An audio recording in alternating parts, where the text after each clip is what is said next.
আসসালামু আলাইকুম বন্ধুরা, সবাই কেমন আছেন? ভালো আছেন? তো আমাদের পিঠা খেতে মন চেয়েছে ৪ জনার, মানে ৪ বান্ধবী। তো ঘরে তো সব কিছুই থাকে, তো ভাবলাম পিঠাটা বানিয়ে খাওয়া যাক। আর এই পিঠাটা আমার খেতে অনেক ভালো লাগে। তো আমার বান্ধবীরা দেখেন কি সুন্দর করে পিঠা কাটছে। আর ওইদিকে ছোট বান্ধবী মানে ছোট বোন ও সুন্দর করে সাহায্য করছে। দেখেন কি সুন্দর হচ্ছে পিঠা বানাইতে। বানানোটা অনেক সুন্দর। আর জানি না কেন এত ভালো লাগে। দেখি আমি ফ্রাই প্যান বসিয়েছি, দুধটা গরম করে নিব।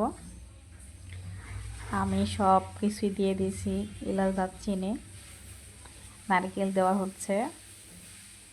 তারপর ভালো করে নাড়াচাড়া দিয়ে পিঠাগুলো আস্তে আস্তে দিয়ে দেবো। তো পিঠাগুলো একটাও ভাঙবে না।